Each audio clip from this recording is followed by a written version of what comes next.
Bonsoir vous les amis, ici Jonathan Demier, coach et fondateur de la communauté Sparte. J'espère que vous allez bien, j'espère que vous êtes en forme, que vous avez passé une très très belle semaine, que vous avez avancé sur vos rêves. Les amis, aujourd'hui, ce soir du moins, heure de France, 20h, on se retrouve dans la tournée Sparte 360 pour une interview magnifique avec Emma Congoria qui va nous rejoindre. Les amis, beaucoup de gratitude. Encore une fois, depuis septembre dernier, on a lancé cette tournée Sparte 360. Tous les jours, on avait des gens extraordinaires, des entrepreneurs, des coachs sportifs de haut niveau qui nous partagent leur histoire, qui ils sont, qu'est-ce qu'ils font, comment ils ont fait aujourd'hui pour en arriver là. Donc vraiment, beaucoup de gratitude. Ce soir, on va être avec Emma Congoria, qui est une combattante, qui a été championne de France, combattante. Elle a été aussi championne du monde dans une autre discipline. Donc beaucoup de gratitude. Donc, alors Emma, elle me disait qu'elle était en voiture. C'est ok. Alors, est-ce que j'ai reçu l'invitation? Alors, Emma, est-ce que tu m'as envoyé l'invitation? Est-ce que c'est bon? Est-ce que ça se connecte? Ah, salut, salut Emma. Bonjour, salut John. Comment tu vas? Ben écoute, super bien, je suis un petit peu rouge. Désolée, je Pareil. sors d'entraînement, mais ça va super, merci, ouais. Bon, bah, écoute, un grand merci à toi en tout cas d'avoir pu t'arranger du coup pour l'interview. Et ben, je suis ravi de faire ta connaissance. Un grand merci à toi d'avoir pris de ton temps pour nous partager qui tu es, ce que tu fais. Vraiment, je suis ravi. Donc, merci Avec beaucoup déjà. plaisir. Merci. Est-ce que tu peux nous dire, justement, donc toi, j'ai vu que tu as été championne de France, tu es boxeuse professionnelle, tu as été aussi championne du monde dans une autre discipline. Est-ce que tu peux nous dire déjà qui tu es, qu'est-ce que tu fais pour que les gens comprennent? Alors oui, donc j'ai fait une autre discipline, mais toujours dans les sports de combat. Donc en fait, j'ai été, c'est un sport de pied-point, et j'avais le droit aussi de rajouter les coups de genoux. Donc j'ai été championne de France plusieurs fois en amateur, et après quand je suis passée pro, donc championne de France, d'Europe et de monde. Incroyable. Et après, en boxe anglaise, je suis arrivée en boxe anglaise en 2020. Vraiment, j'ai arrêté le kickboxing et je suis passée en, en boxe anglaise, mais c'était pas vraiment la bonne année parce qu'au final, j'ai pu m'entraîner seulement 3 mois dans mon nouveau club et après on a été confinés. Mais bon, c'est pas grave. Magnifique. Tu as quel âge, toi, Emma? Je vais avoir 29 ans au mois de juillet. 9 ans. Un parcours extraordinaire. J'ai vu aussi que tu avais différentes formations, justement aussi liées au sport, pour pouvoir accompagner et enseigner. Exactement, oui. Au final, d'un côté, je l'ai fait pour deux raisons. La première, en fait, je me suis découvert avec la boxe, un peu comme si j'avais un peu envie de partager mes connaissances, mon expérience. Au début, c'était avec les enfants, les mercredis après-midi dans mon club. Et après, voilà, je me suis dit, bah, pourquoi pas partager à des personnes qui me demandaient des coachings perso. Et d'un côté, bah voilà, c'était un travail qui pouvait me permettre d'allier en fait mon emploi du temps. Et que c'est difficile, on va dire, de trouver un job où on peut s'entraîner tous les jours, plusieurs fois par jour parfois, et, euh, et gagner de l'argent au final. Bien sûr. Donc aujourd'hui, tu es et dans le coaching, l'entraînement. Oui, Donc, c'est quoi? C'est tu fais du coaching particulier, c'est ça essentiellement? oui, c'est ça. Je fais du Ok. coaching particulier, que ce soit en boxe, mais principalement c'est boxe. Et j'en ai quelques-uns, voilà, remise en forme. Et ce qui marche le plus, c'est la boxe en groupe par filles. Les filles, elles aiment bien entre copines. Taper sur le sac, c'est cool. Excellent. Et tu es où, toi, pour ceux que ça intéresse? Moi, je suis sur Marseille. Donc, en fait, à la Marseille. base, je suis pas marseillaise, mais je suis arrivée il y a 7 ans euh, pour raisons personnelles et je suis restée à Marseille pour la boxe, du coup. Incroyable. Donc, les amis, pour ceux que ça intéresse, qui ont envie d'un peu combattre, n'hésitez pas à avoir prendre des informations. Ce qui m'intéresse aujourd'hui, c'est surtout ton parcours, ton processus, parce que champion de France, champion d'Europe, champion du monde, ce parcours extraordinaire, ça se fait pas généralement en un jour. Euh, à quel âge tu as commencé? Comment tu as découvert un petit peu les sports de combat? Comment ça s'est passé pour toi? Alors, les sports de combat, je les ai découverts assez tard parce que j'ai commencé à l'âge de 19 ans. Et en fait, c'est par intermédiaire de gens que je connaissais en fait. Et avant ça, j'ai fait 6 ans d'athlétisme à haut niveau. Enfin, à haut niveau, c'était la dernière année. J'étais spécialisée dans le 400 mètres haies. Et en fait, j'avais des super bonnes places en championnat de France. Et la dernière année, en fait, ce qui m'a permis d'être inscrit sur les listes ministérielles. Et par la suite, pendant mon année de fac, j'avais pu comment dire, avoir des arrangements au niveau des horaires. Et parce qu'un club m'avait acheté, etc. Donc j'ai fait mes études en fonction. Et après, je me suis dirigée vers la boxe. Bah, pas naturellement, mais au final, ça me travaillait tellement, j'adorais ce milieu. Et je l'ai pas fait parce que je fonctionnais bien en athlétisme, donc je me suis lancée et maintenant bah, je le quitte plus quoi. Excellent. De ce que tu dis, c'est pendant plusieurs années, quand tu t'es consacré à fond à l'athlétisme, Ouais. t'avais un objectif? C'était quoi ton projet dans ce sport-là? Mais en fait, au final, quand j'y réfléchis, j'avais pas vraiment de projet avant. Je faisais mes études dans la biologie, rien à voir, et je faisais le sport parce que j'aimais bien. Et jamais j'aurais pensé un jour faire de ma vie, enfin le sport, ma vie quoi. Mhm. Et c'est ça en fait qui est incroyable. Je sais pas, à un moment donné, je sais pas, ça fait tilt dans ma tête et je me dis bah en fait mais pourquoi pas. Mais ça met du tard comme ça, parce que en fait autour de nous il y a rien qui nous propose ça. On fait le sport après le travail, mais en fait est-ce que Mhm. mon sport ça peut être mon travail? Bah en Yes. fait De ce que tu dis, c'est quand tu étais spécialisé dans le 400 mètres haies, c'était plutôt par passion, par plaisir. Tu t'es pas dit à un moment donné, ça peut être un travail, c'est ça? ouais en fait bah, le fait de faire de l'athlétisme même à haut niveau, bah je pensais pas que je pouvais par exemple en vivre. Euh, Mhm.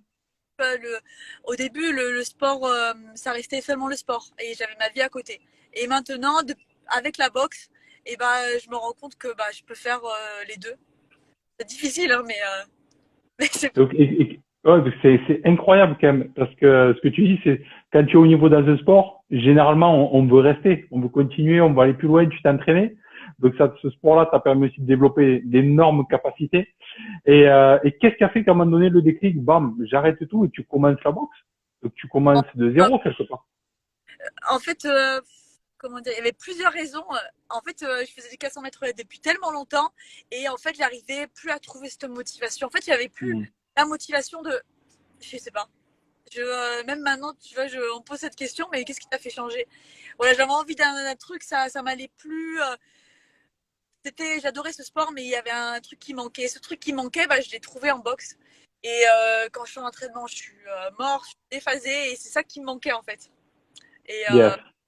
et voilà. Ah, yes, je comprends tout à fait. Le sport de combat, ce que ça amène, voilà, c'est quelque chose qui s'explique pas. Et, euh, et donc, tu commences la boxe. Qu'est-ce qui fait que que ça va fonctionner pour toi quelque part? Parce qu'il y a beaucoup de gens qui vont faire de la boxe, mais qui vont pas avoir ce parcours ou ces résultats-là.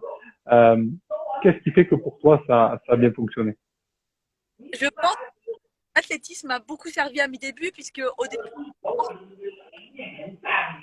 pas plein de fautes, et en fait, j'ai compensé par le cardio que j'avais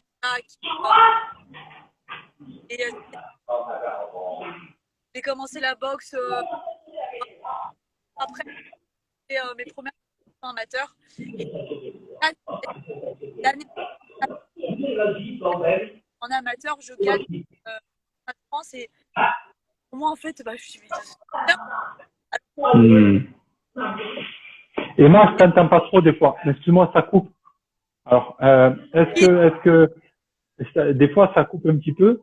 Je t'entends pas trop. Le micro, est-ce que à tout hasard, t'as pas le doigt dessus ou je sais pas au cas où? Non? Non? C'est Non, bon? je répète. Ah, ok. Euh, Donc, non, donc tu disais, ouais, tu as commencé la boxe et tu as commencé à avoir des résultats. c'est ça, ouais, grâce au cardio de l'athlétisme que Yes. j'avais fait avant. Et après, bah, je me suis intéressée à la technique, vraiment, à l'approche tactico du combat. Et, euh, et au final, ça m'a vraiment plu. Et je pense que j'aime le contact, j'aime pas le conflit, mais j'aime bien ces ambiances de violence, en fait, parce que c'est de la violence au final pure et dure, même s'il n'y a pas Hmm. de méchanceté parfois avec la lumière, mais je sais pas, ça m'attirait, donc je me sentais bien. Magnifique, magnifique. Donc tu te sens bien, tu te sens à ta place, donc tu prends plus de plaisir. Et comment ça se passe? Parce que tu vas décrocher plusieurs titres. Qu'est-ce qui va faire que ça t'a permis d'en arriver là? Est-ce que c'est l'entourage, les entraîneurs? Est-ce que c'est le mental? Est-ce que c'est l'entraînement? Qu'est-ce qui a fait que pour toi, aujourd'hui, tu en es arrivé là aujourd'hui? Bah écoute, plusieurs critères au final. À la base, mes parents m'ont plus parlé pendant un moment quand j'ai arrêté l'athlétisme parce qu'il y avait d'autres raisons. Hmm. Et voilà, j'avais chamboulement dans ma vie et j'avais tout arrêté. Hop. Et donc voilà, c'était compliqué. Et quand j'ai commencé la boxe, je leur ai pas dit. Et du coup, bah, je leur ai dit, regardez mon combat. Et quand ils m'ont vu, et bah, après maintenant, ça a été mes premiers supporters et soutiens, quoi. Et, euh, et voilà, ils sont toujours là avec moi. Et en fait, après, ça a été un déclic parce que je me dis, mais en fait, je suis pas fait pour faire boulot, dodo, enfin métro, boulot, dodo, quoi. Je sais qu'il y a quelque chose que je dois faire en plus. Et voilà, je n'ai pas encore atteint mon but, mais encore, je suis en train, quoi. Ouais, donc du coup, tu as quand même été champion de France, c'est ça? Oui, championne de France, bon, amateur, bon, plusieurs fois. Et après, quand je suis arrivée à Marseille, j'ai été championne de France pro. Et après, bah, l'année d'après, donc championne de France pro en 2017, 2018, championne d'Europe et 2019, championne du monde, ouais, en Italie. Incroyable, incroyable. Euh, Qu'est-ce qui se passe pour toi quand justement ben, tu valides, c'est un peu le rêve de tout combattant, notamment dans la boxe. Qu'est-ce qui se passe pour toi quand tu valides ces échéances, quand tu te dis j'ai gagné, qu'est-ce qui se passe? Au début, j'étais vraiment pas trop démonstrative parce qu'il y avait plein de choses autour de moi qui me disaient, bah, ça a été tellement que je me batte dur. Tu vois, je suis arrivée à Marseille. C'était, je vais pas rentrer dans les détails, mais c'était pendant 2 ans, c'était un peu horrible avec la personne avec qui j'étais, etc. Donc j'ai vécu des trucs pas très jolis. Et la Hmm. boxe, c'est comme un échappatoire et un truc où je pouvais vraiment crier, pas avec ma voix, mais avec mes poings, tout ce que j'avais en moi. Ouais. Et pour la petite anecdote, tu vois, mon championnat de France pro, et ben, j'étais seule, mon coach m'a laissé, c'était à Paris. Il avait autre chose à faire, on passait trop tard pour lui, donc il a pris le train. Donc on se pèse et vendredi soir. Et le combat était initialement prévu à 13h. Finalement, on passe à 19h et ça lui plaisait pas. Donc le matin très tôt, samedi matin, il part sur Marseille et je me retrouve seule à Paris. Donc moi, je suis déterminée. Je dis non, moi je reste, je veux ce titre. Et au final, ça a bien fait parce que les choses doivent se faire comme elles ont été écrites. Puisque je gagne le combat par arrêt de l'arbitre à l'avant-dernier round. Et parce que j'avais tellement la rage que ce titre le voulait. Et donc voilà, il y a des choses, elles doivent arriver et pas forcément comme on le souhaite, mais, euh, mais il faut les prendre et c'est pour le meilleur, quoi. Voilà. Bravo, bravo. C'est ce que j'aime beaucoup aussi chez les sportifs, c'est cette capacité à aller de l'avant et à transformer les événements à notre avantage, C'est bien ça. que parfois il y en ait des difficiles. Et donc tu deviens une championne de France. Et comment ça se passe pour la suite après? Championne d'Europe, championne du monde? Euh, Est-ce que tu as une équipe? Est-ce que tu as des entraîneurs? Qu'est-ce qui fait que tu vas aller chercher des étapes suivantes? mais en fait, je reste toujours donc dans ce club parce que, comment dire, j'ai sacrifié pas mal de choses pour rester ici à Marseille. Et bah voilà, je me dis en fait au final, j'ai pas le choix. Je reste là, je reste avec lui. Et on nous propose l'été d'après, donc en 2018, un championnat d'Europe contre une Italienne à Hyères, donc dans le sud de la France. Et donc je me dis, bah ok, cool, enfin, je veux dire, c'est parti. Et à l'époque, je faisais 8 combats par an, ce qui est un rythme hyper soutenu. Et donc j'étais prête, j'étais dans ma tête, c'était sûr, quoi. Donc le titre, bah voilà, je fais le titre en 5 rounds, la fille, bah lâche pas, moi non plus, et je remporte. Et c'était là vraiment, c'est vraiment, et émotionnellement, c'était top parce que j'avais ma famille, mes proches, etc., qui ont fait des déplacements de Marseille et même de Lyon parce que je suis originaire de Lyon. Et tout ça, c'est génial. Et voilà, donc après les vacances de l'été.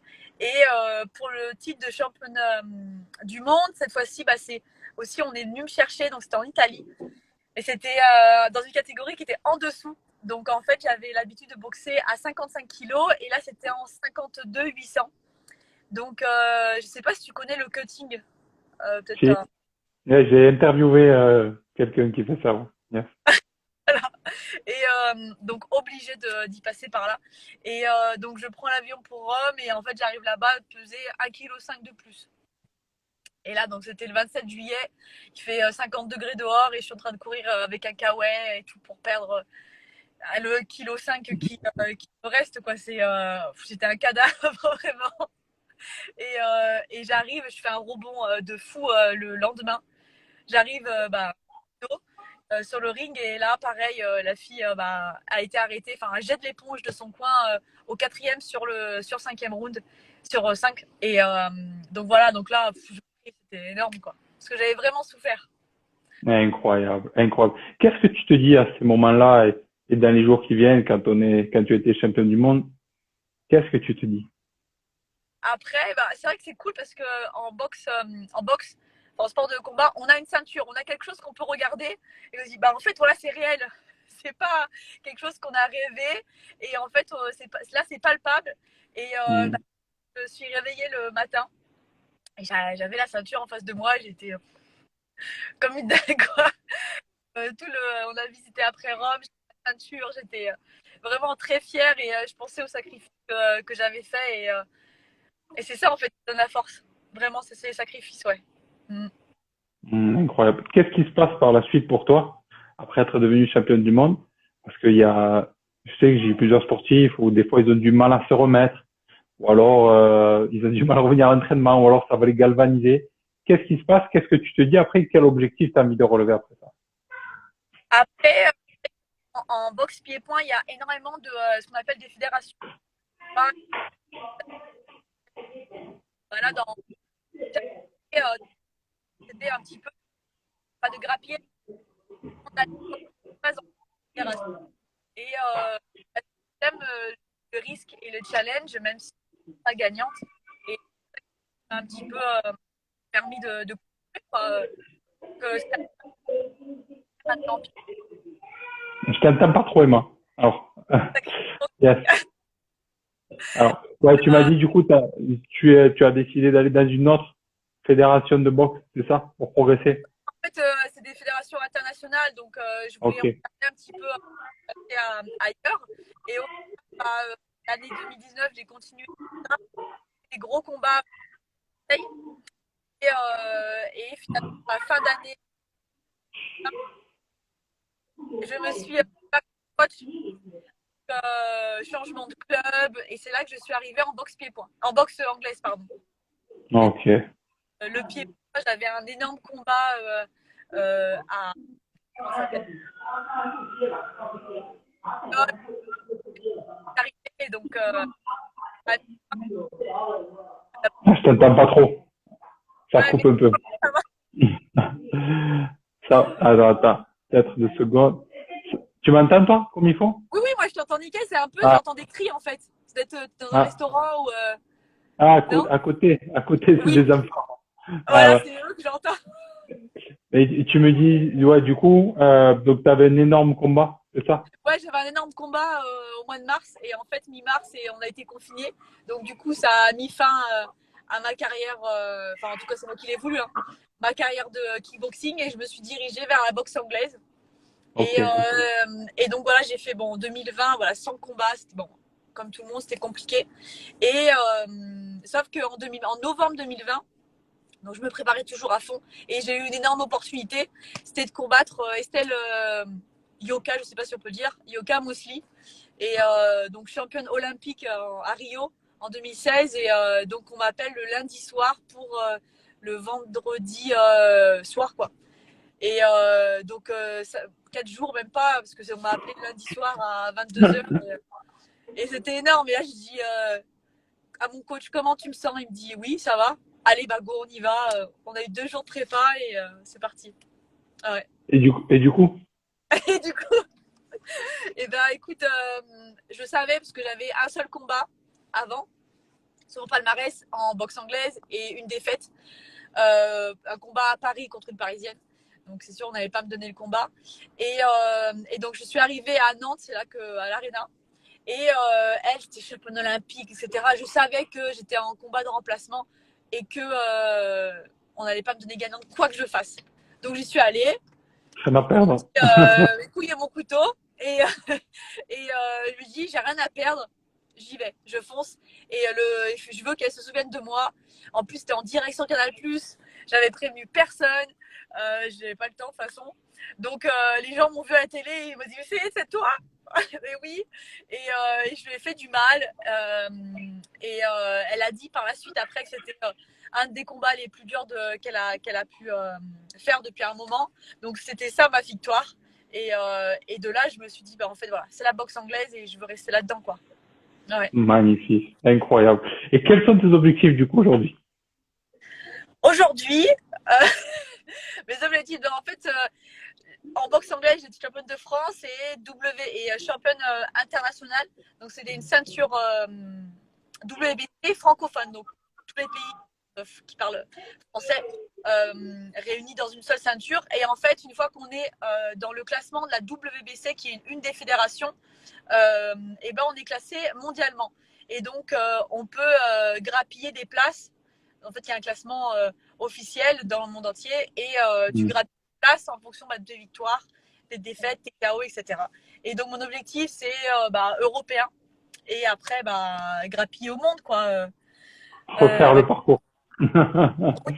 Excellent.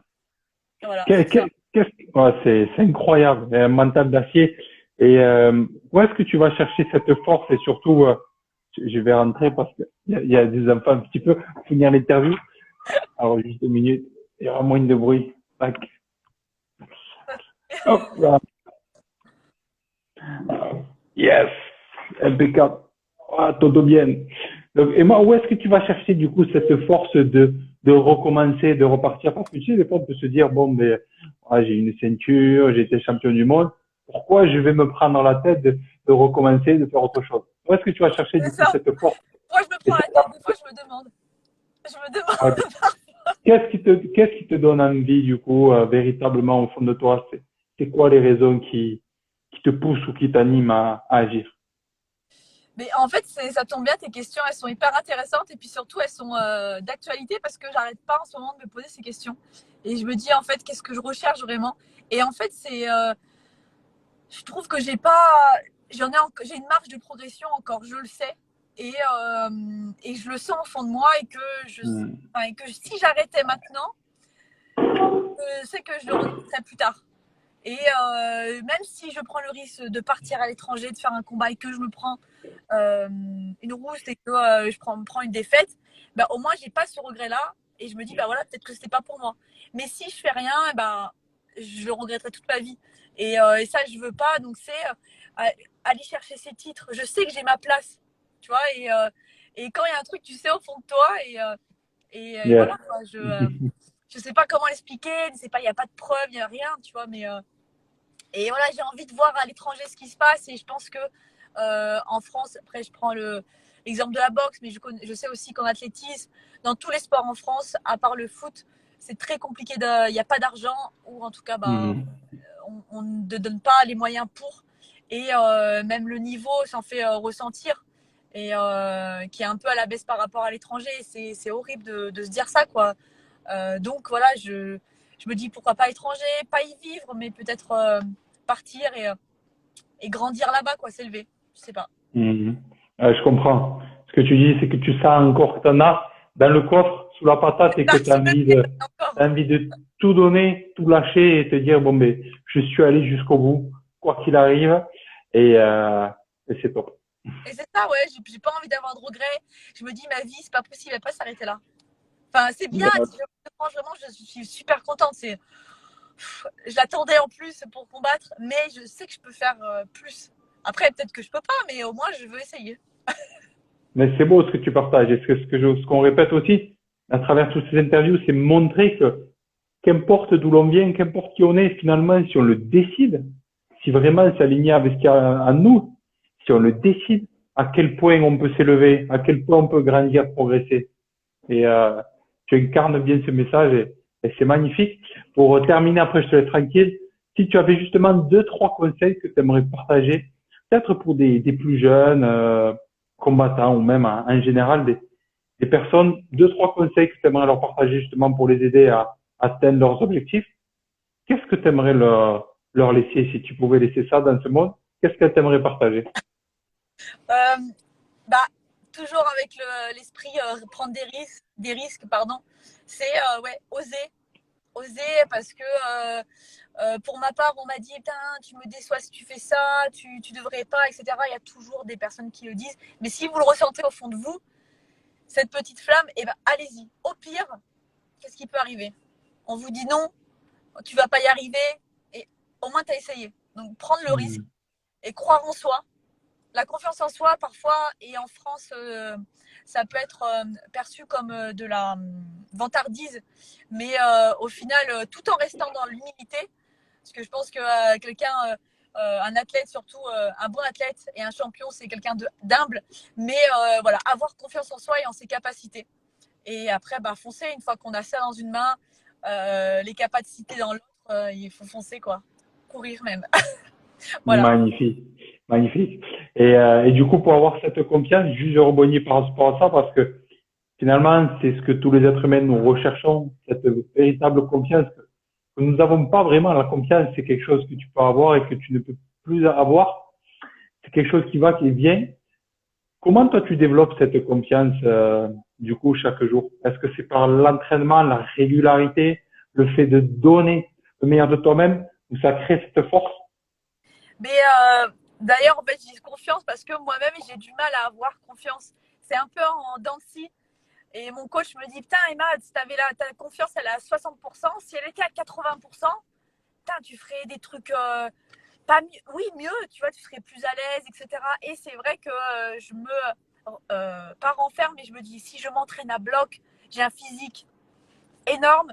Donc comme ça, et ben, même si techniquement j'arrive pas ou si je stresse, j'ai un gros physique derrière. Voilà, c'est ça qui me permet, c'est mes entraînements. Je me retourne sur mes entraînements, je regarde ce que j'ai fait avant et je me dis mais c'était trop dur pour que j'arrête là.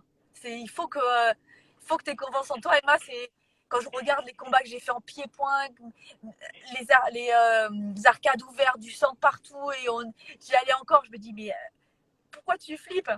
Tu vois, des fois, voilà. Je repense à ce que j'ai fait par le passé, et ça me met en confiance, ouais. Magnifique ce que tu as partagé. Le fait d'avoir validé des choses et le fait de répéter, répéter, répéter chaque jour, ce qui fait que tu bâtis aussi ce mental d'acier pour aller au prochain niveau. Exactement, ouais. Ouais. J'ai juste un commentaire, un boxeur, c'est fait pour boxer. Oui, c'est vrai. Le Exactement, combattant veut combattre. tant qu'il peut. Et moi, en tout cas, je vais te dire un grand merci. Ça va te prendre Merci à plus de toi. temps, parce qu'après, je crois qu'il doit être, quelle heure? 8h30 à peu près. Ouais, mais Donc tu es vraiment, où, toi? moi, je suis à Tenerife, donc j'ai un peu d'avance. Donc, voilà, c'est cool. Cool.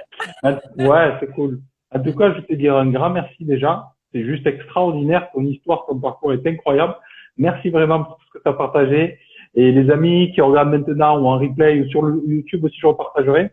Suivez Emma, tout ce qu'elle fait, ses entraînements, ses combats. Et je te pose une dernière question. J'aime bien pour les sportifs. C'est, est-ce que déjà tu as pensé à la suite? C'est-à-dire si le jour ça s'arrête, tu décides que ça s'arrête. Comment tu vois les choses? Est-ce que tu vas accentuer sur le coaching, l'accompagnement? Est-ce que déjà tu as réfléchi à ça ou pas encore? Oh oui. J'ai réfléchi trop, justement. Ça me fera la tête. Non, ouais, j'y réfléchis parce que, oui, alors ce serait pas forcément dans le coaching, mais j'ai monté, tu sais, je peux peut-être faire la pub d'ailleurs là-dessus. J'ai monté une marque en fait de bandage professionnel qui s'appelle Carré Cordé.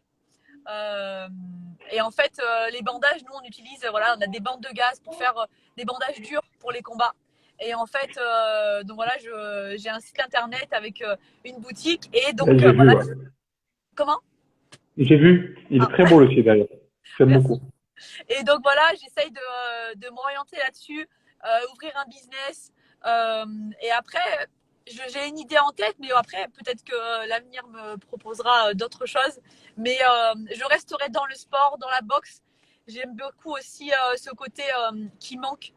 Management, soit de la communication, soit de la carrière. Et parce que Yes. on n'en a pas au final. On est là, on est athlète de haut niveau et bah, on ne sait pas où on va. Il y a quelqu'un qui nous dit ouais viens par là, bah, on y va. Après l'autre il dit mieux et on n'est pas suivi et c'est quand même dangereux parce qu'on met notre carrière et notre vie pas en danger mais en péril quoi. Voilà. Ah, c'est très beau ce que tu partages. Et c'est vrai que moi, j'ai eu la chance dans le rugby d'en faire 15 ans. Mais c'est vrai qu'on nous prépare, on est toujours dans une préparation, notamment en France, qui est très sur le physique. Il faut s'entraîner, on oublie d'autres parties. Ouais. Mais on nous ne dit pas, OK, si ça marche plus, si tu es blessé, bon, moi j'ai été blessé, j'ai dû tout arrêter. Il y en a des milliers de personnes comme ça. Qu'est-ce qui se passe pour toi en fait, tu vois? Oui, mais Tu te retrouves à quoi? Tu te retrouves au RSA? Tu te retrouves comment? Et quand ton monde, et c'est arrivé, il y a eu plein de sportifs qui ont fait des livres ou des choses comme ça aussi. Mais quand tu t'es tellement identifié aussi pendant des années, tu as passé toute ta vie sur le sportif de haut niveau, où tu t'es construit cette identité, le jour où ça s'arrête, si tu n'es pas préparé, ça peut être très difficile. Et là, il y a quelque chose d'extraordinaire à faire aussi, justement, dans les différentes fédérations ou quoi, pour les jeunes, intervenir, leur expliquer que c'est énorme, mais qu'il n'y a pas que ça. Ils ne sont pas que ça. non, mais Et, c'est vrai, c'est que c'est l'après carrière. Et en fait, j'ai pas eu là, j'ai pas ce sentiment, mais c'est vrai que pendant le Covid, je me suis énormément posé la question parce que je voyais que ça venait pas, les combats, etc. Et je me dis, imagine, là, ça s'arrête, c'est la fin de ta carrière. Mais quand tous les matins, tu te lèves et tu vas à l'entraînement, après tu fais ci, et tu fais, enfin, même pas imaginer, bah toi, ça s'est passé, ça devait être horrible. En plus, ouais. c'est sûr, donc c'était pas voulu, c'était. Tu perds tout. Comment? Tu perds tout. Tu perds tout. Moi, j'ai tout perdu. J'habitais à la mer à Sanary, donc je connais bien la région. J'ai Ouais. vécu 4 ans là-bas. J'avais 2 entreprises d'aquatique sportive. Je jouais à la Seine-sur-Mer, contrat professionnel aussi et tout. J'avais une entreprise et puis grosse blessure. 6e gros traumatisme crânien, début d'hernie discale. Je peux plus marcher pendant 4 mois. Et là, j'ai dû tout arrêter, tout perdre, faire une liquidation, Oh, exercer mon métier. Et puis, on est parti finalement en Alsace un week-end pour se ressourcer avec ma compagne. Et on s'est dit, allez, pourquoi pas. On a tout quitté. Et après, on s'est redéveloppé. Voilà, on en parlera un autre jour. oui, Mais, mais pour te dire que juste quand ça t'arrive, moi, à côté, j'étais coach sportif déjà professionnel, j'avais mon entreprise, donc j'avais commencé à me développer. Mais ouais. comme tu le dis, nous, on est tellement des privilégiés dans le sens que notre vie, quelque part, elle est rythmée. Tu as des entraîneurs, tu as des coachs, tu as une salle, tu as quand même une équipe, il y a des gens avec qui tu travailles. Et mentalement, tu t'es construit sur ça. Oui, oui. Le jour où ça s'effondre, si tu t'es pas bien construit à côté, que je ne suis pas que ça, il y a tout un travail à faire d'acceptation où il faut arriver à le faire pour rebondir. Au final, on se retrouve seul après. Et Yes. euh, contre tout, quoi. Enfin, malgré tout, on est entouré de plein de personnes qui gravitent autour de nous, des personnes qui sont bons pour nous et d'autres non. Et après, bah, il n'y a plus personne, quoi. Et ça doit être horrible, quoi. De se sentir, en fait, et de se dire, bah, en fait, je ne sers plus à rien, je ne sais plus rien faire. Et comme tu dis, Yes. bah, pas que ça. Et bah, t'es la preuve vivante que tu as rebondi et tu as rebondi très haut, quoi. Donc c'est cool. Ouais, et c'est ça, c'est pour ça que c'est beau aussi. Et j'ai regardé tout ce parcours-là et à chaque fois dans toutes les interviews, j'insiste sur ça. C'est-à-dire que c'est très bien la côté performance, aller au bout, mais à côté, comme toi tu l'as fait, des diplômes pour commencer à réfléchir à ça. Si un jour ça se passe, je sais que je peux développer ça. Et ce que j'aime beaucoup justement, c'est des champions comme toi qui ont cet état d'esprit. On se rend compte que dans l'entrepreneuriat, c'est juste extraordinaire.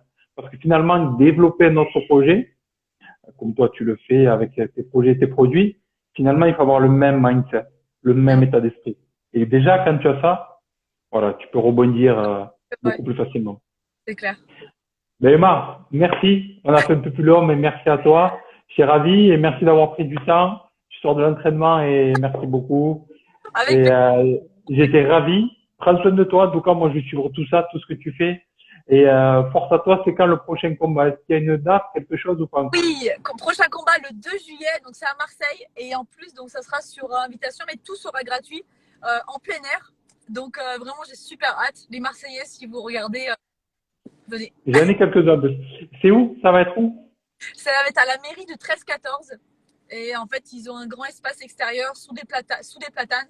Et voilà, quoi. Ça va être énorme. Magnifique. Mais écoute, ça va être le feu. En tout cas, merci à toi, Emma. Et puis, au grand plaisir de se rencontrer. Si je peux, je viendrai de ces quatre sur un combat avec grand plaisir. Et également, merci à toi. Bonne continuation. Merci, à bientôt. Au revoir. Ciao, Salut. ciao, belle soirée.